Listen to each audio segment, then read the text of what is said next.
Hello everybody, how are ya? Just give me a second, let me put on my gloves and we will get on our morning commute.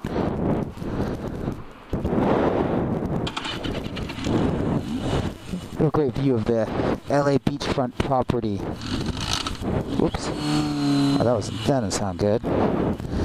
LA freeway off-ramp premium property. Going 10 westbound Santa Monica to Water Gardens, leaving the Arlington exit. Wow, look at that traffic, it's actually moving. What can we talk about today? So, taking a motorcycle trip.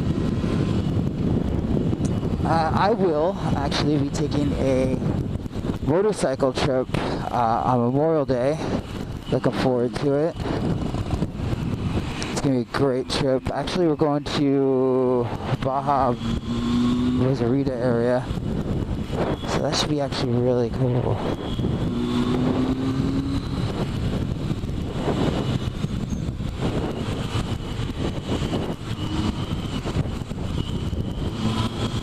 Again, sorry if I get quiet. I just have to make sure I maneuver. I got to make sure my concentration's here and not, I gotta get to work safe, right? Or produce a great video. Which one's more important? I do have one video I'm very proud of on YouTube that's has a soundtrack from Drive on it, and I just mixed it last night, so we'll see what happens. It's probably not the best thing to keep uploading, taking out videos because it takes away from your view count, but I really want to make sure I just throw a bunch of crap of, the videos have to be, don't have to be perfect, but I want them to just tell a good story and be entertaining. And this video I really like. It doesn't have any audio, just music. And actually, my girlfriend was the one who recommended I do that, so it's really cool. So why Cambodia for... Okay, so there's two trips. There's the Ensenada Baja trip, which we're actually reserving right now. And then there is a Cambodia trip. And one interesting question I always get is, why the hell Cambodia? Isn't that fucking dangerous? And yeah, you're absolutely right. It is. But it is what Thailand was, I'd say, about 15 years ago, maybe 10 years ago. Not 10, but definitely 15 or I guess 10. Thailand was kind of viewed the same way as, it has great natural beauty, but, it's known for trannies, known for, all sorts of crazy stuff. And, it's like where there's a guy who killed Jean Benet found in Thailand too. Really creepy people. But now it's expanded into, of course it still has that. It'll always have that, but it's definitely tapped more into its natural beauty. Films are filmed there now. The Hangover 2 was filmed there. All sorts of stuff. So now it's just really through its own organic promotion with Hangover and just it has like a thriving tourist industry. So I want to do something different. Now, of course, Thailand does have bike tours, motocross tours. But, I think it's cool to say that's Cambodia. Because it's it is more rugged. B, I think the people are awesome too. But I kind of feel like it's untapped, it's still it's quote unquote a cool place to go for vacation. And I think it's just something I think it's going to explode as a Thailand hub gets more expensive, as that becomes not so much a Paris, but a premium tourist spot. People are going to be like, hey, where else can I go? That's probably 2/3 of the price, almost the same amount of fun.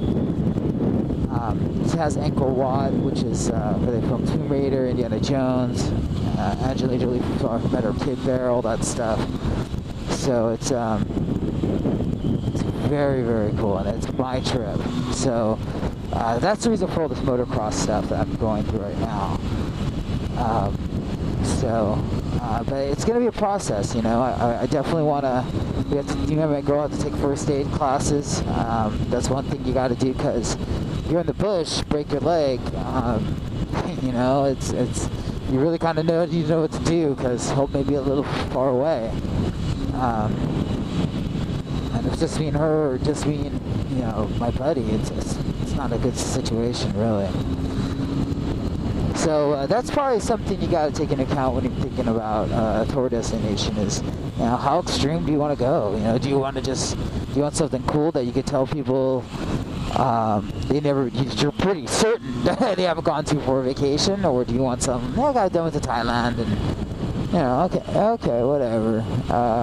You see, I'm a kindred spirit, man. I like to do my own thing. This guy's. I know I go sort of fast, guys. Sorry. Oh, let's just go around this guy. And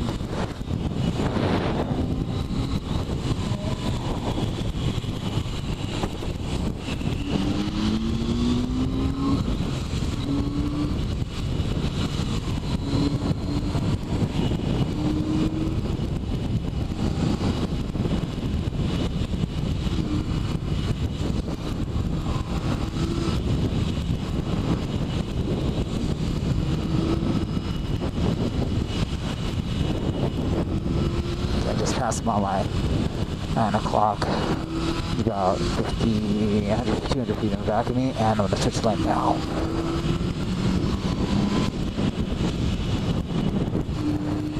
It's so funny, I saw a video where this guy took his VMAX and he's weaving in and out, or he's sped up the camera. He sped up the camera on his video. What a weak sauce is that? I guess it's funny, it's cool, it's his video, but I just think that's the so weak sauce. Like, why? Dude, you should, that's like, I guess, you know, people do special effects in their videos, I guess the same thing, but it just seems like cheating, you know, like, dude, if you're gonna, like, position yourself as, like, this a freeway lane splitter, you better, and then you see at the camera, like, oh wow, I'm showing my friends, you know, like, yeah, get out of here. Probably watch this video right now. So that's my theory on motocrossing and why that. So I've never motocrossed before. I did have a buddy in college who taught me how to ride a bike. And I got at it just because I didn't have the resources to buy a bike. You know, I could barely afford a car, and then it just left me. The memory kind of left me for a long time, until one day I had enough money, and my dad died, and he actually floated the idea a few times going to ride a motorcycle. And if he died, I'm like, you know, just like in kind of a weird tribute, I'm gonna get my bike and get a license. And I just took a fish to water. I love it. I really enjoy riding motorcycles, even in LA. It's dangerous in LA, but it's so fun. It's just so reasonable, you know. But I've had my share of close calls. Wow, what this guy's doing? He's nervous or something.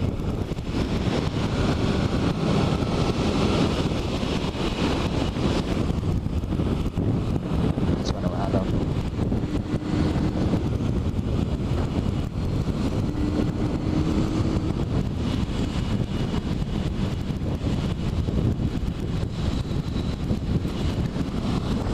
You know what's funny? I actually think I saw myself on somebody else's YouTube video going in and out of traffic. I swear I did. And I don't know. It looked like my backpack, it looked like my helmet, it looked like my bike. And it was kind of creepy seeing that. And he actually made a comment. It was kind of creepy. I was on the 101, so it was from 2011. I don't know, it depends, you know. On weekends, I sometimes take the 101, so in regards to a great trip, you got to take, like I said, a couple things into account. Where do you want to go? What do you want, like, not so much what do you want to do, but what's the mission? You know, is it to be a better motocross or bike rider? Is it to see sights? Is it just to travel, see great beauty? Is it to, you know, what's the goal? What's the mission? and then you should narrow down your places. Just don't go places because it's cool. Like, it should be other factors that go into it, and that's actually what I want to do. I actually want to do something that combines something super exotic, because I love exotic places. Ironically, I'm a homebody, but I love like places in the bush. Like, I love places where they don't speak English, and I love places where it's a challenge. You know, I like the extremeness of it, and going back to Cambodia just seemed something really cool. And there's Vietnam, that seemed like a good halfway mark. I've known people gone to Vietnam and they freaking loved it. Again, I just felt it was too, it's already been tapped. And I just felt Cambodia was a very virgin thing, and it seemed very extreme. So, because I'm bringing my girlfriend, you know, I'm sort of dragging her through motocross classes, so I guess it's only fair. But it's she wanted to go, so I'm pretty down with that. And then my buddy, I guess we'll do another extreme tour. I was kind of thinking Africa. I think Africa would be my next. It's on my radar. Now the problem with Africa is there's just so much civil war. There's a lot of bandits, a lot of poverty. And not to say Asia doesn't have poverty, but I think in Africa it's a little bit more extreme. Like for that one, like I was kind of thinking with Cambodia, we could rent bikes and just go around each village, blah blah blah. But I think with Africa, that is like an escorted tour. I don't see another way around that. Also, too, you know, South America, Mexico came in mind. That was something cool, but again, that's very civilized. It's almost, Mexico's third world, but it's actually closer to second world, really. Unless like you go to somewhere super south. But again, you have, you know, cartels, you have bandits, so that's gonna be a little too extreme. But I cannot wait to document this Cambodia trip. I think it's really, I think the cards, the things are now in place to proceed with this. So it's just narrowing how long we want to go, and then taking it from there. I think the options were a week and a half, 2 weeks, but there is actually like a week and a couple day option. So we'll see how that goes. This guy just stopped right in front of looking at everybody. What a dumb fuck. That guy's pissed.